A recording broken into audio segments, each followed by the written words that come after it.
监狱中的女孩摸到一枚徽章，瞬间穿越又瞬间归来，女孩一下被惊得上蹿下跳，周围的人纷纷投来疑惑的目光，但女孩很快稳住情绪，看着掉在地上的徽章，她再次触摸了过去，一瞬间她又穿越到了一片麦田，一松手竟再次回到了监狱。这一幕彻底勾起了女孩的好奇心，于是她捡起徽章，缓缓从麦田中站起身来。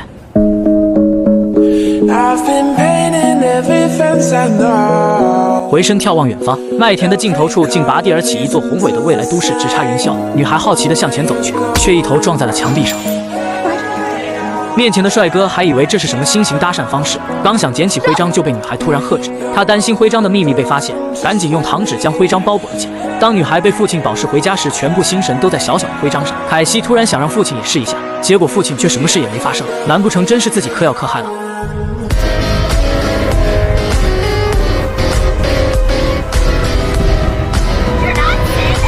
父亲还以为凯西又嗑药了一把，将徽章没收了，但凯西却对徽章产生更加浓厚的好奇。半夜趁父亲睡着，凯西偷偷拿起徽章，再次来到了无垠的麦田中。他兴奋地向尽头处的梦幻都市走去，可下一秒，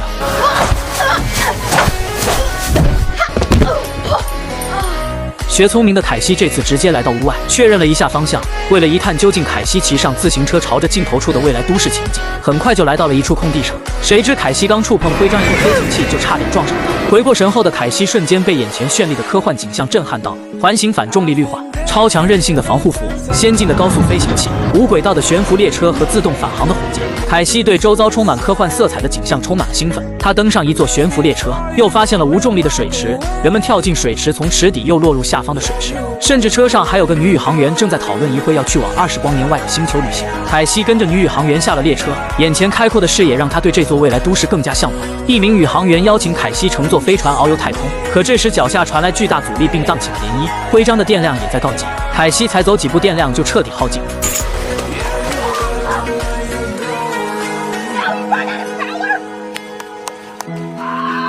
心有不甘的凯西回到家，立马上网搜索，还真发现一家古董店正在收集类似的徽章。第二天，凯西就马不停蹄地来到了这家店铺。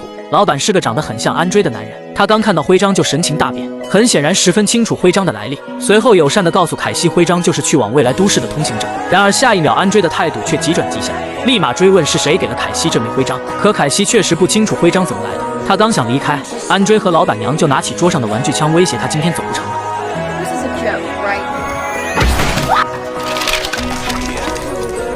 凯西顿时吓懵了，突然一只躺枪的鸽子掉了下来，凯西趁机想逃出去，却差点被一枪口中。这是真的准备杀了他。凯西慌忙地找地方躲了起来，可还是被安追两人发现。生死存亡之时，一颗铁球砸了进来，在开枪的瞬间，铁球爆炸，一道时间球臂也瞬间拓展。突然，一个女孩破窗而入，她警告凯西，时间炸弹维持不了多久。可凯西的手臂却被时间球臂裹住，抽不出来。当女孩帮助凯西抽出手臂的一刻，激光瞬间爆炸，安追两人立马和女孩缠斗了起来。女孩身手不凡，同时面对两人的围攻却丝毫不落下风，最后更是使出一招马踏风云定乾坤后成功解决战斗。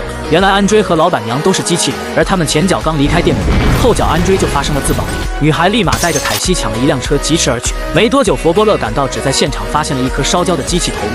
他们刚想上报这诡异的一幕，下一秒就被赶来的黑衣人直接灭口。另一边的车上，凯西还处于惊魂未定的状态，却又惊恐地发现这神秘女孩竟然也是诡异的机器人。吓坏的凯西一脚踩下刹车，夺门而逃。神秘女孩连忙下车想要解释，司机大爷被吓得三魂没了，气魄慌忙去查看女孩的伤势。凯西看向敞开的车门，毫不犹豫地选择逃跑。女孩却突然坐起身来，迅速修复好身体，起身向皮卡追去。后视镜中，凯西忽然看见女孩以80码的速度追来。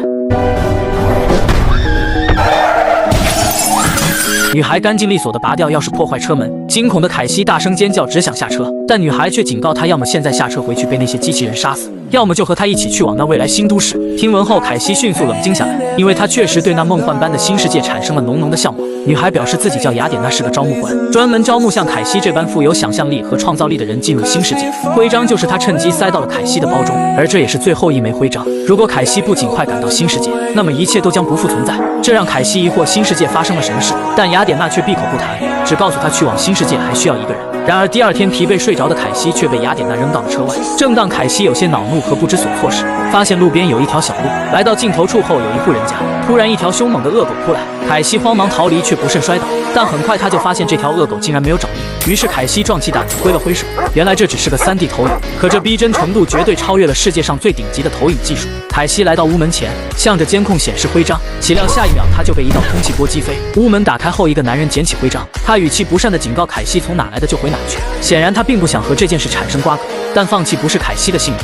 半夜他操作着一辆着火的铲车向着房屋撞来，屋内的男人见状暗骂一声疯丫头，快速拿起灭火器冲出家门，对着铲车喷出极冻寒流，火势很快被消灭。然而凯西也趁机跑进了房屋，等男人反应过来时，同样被一股空气波弹了个四脚朝天。正所谓以彼之道还施彼身，屋内的凯西看到一份影像，上面记录着雅典娜和孩童时期的男人，他们不仅很早就认识，甚至男人还对雅典娜怀揣着淡淡的情愫。很快凯西又来到了一个房间，满屏的画面播放着世界各地的灾难场景，在一旁的桌上还有一个正在倒计时的电子钟。凯西正在疑惑，这时男人却已经从暗道悄然而至。凯西询问这一切到底是怎么回事，男人却不耐烦地表示，世界毁灭是既定的事实，包括你的生命都是可以预见，询问任何都毫无意义。但凯西却坚定地反问，为什么命运一定要被外物所预见或干预呢？自己把握命运不行吗？此言一出，监视器上几十年未曾一变的100%竟然瞬间变成了99%。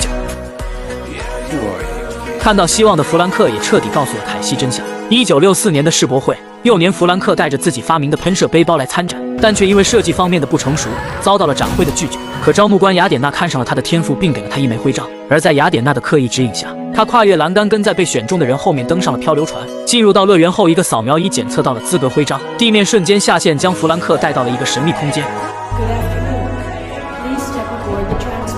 远处出现一个传送舱，当弗兰克进入后，语音提示戴好头盔，可他却因为个子太矮戴不上。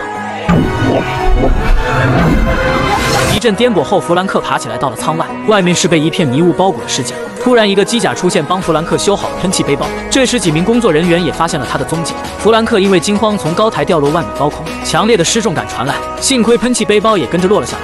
弗兰克一顿蛙泳，终于抱住了背包。突然间，迷雾散去，一个崭新的未来都市赫然出现，但弗兰克还在急速下坠。危机时刻，他终于穿戴好喷气背包。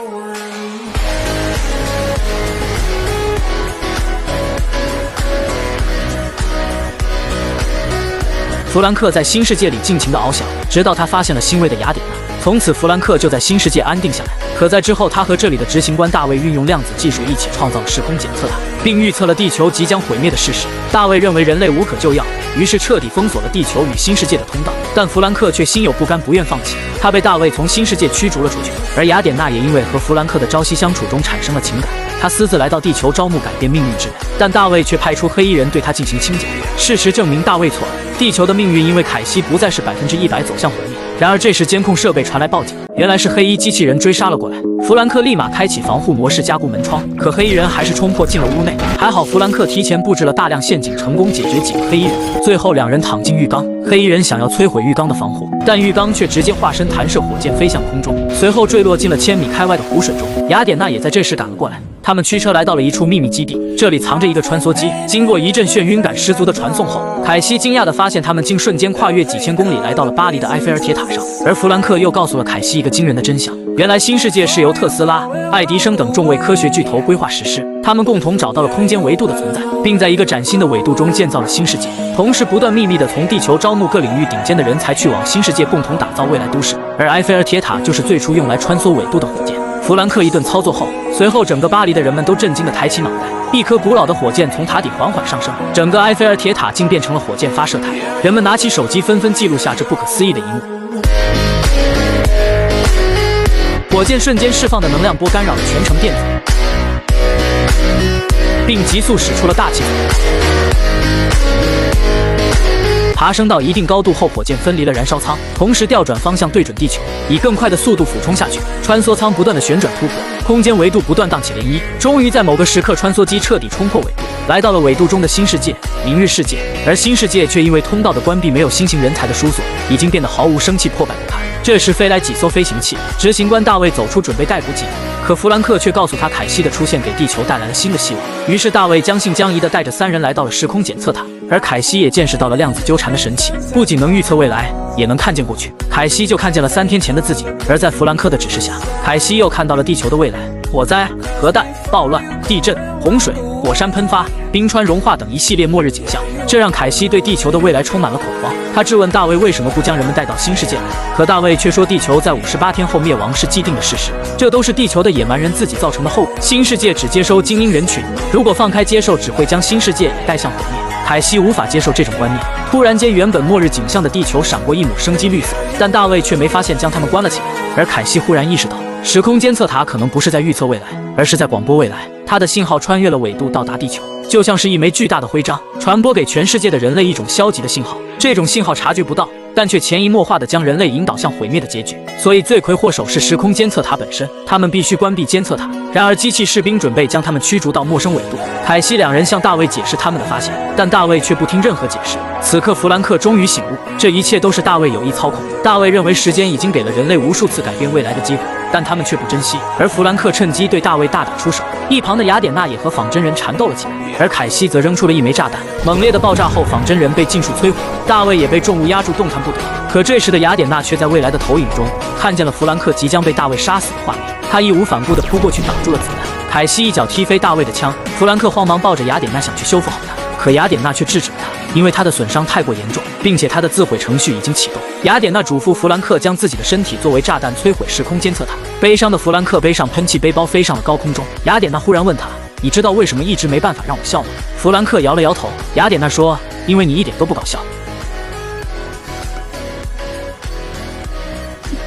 随后，雅典娜永远地闭上了眼睛。悲痛的弗兰克松开了双手，时空监测塔被成功引爆，大卫也被砸死在废墟中，世界末日也随之改变了结局。明日世界也重新焕发生机。凯西和弗兰克也挑选了更多像雅典娜一样的招募官，这次的招募目标却不是精英人群，而是每一个怀揣着梦想的梦想家。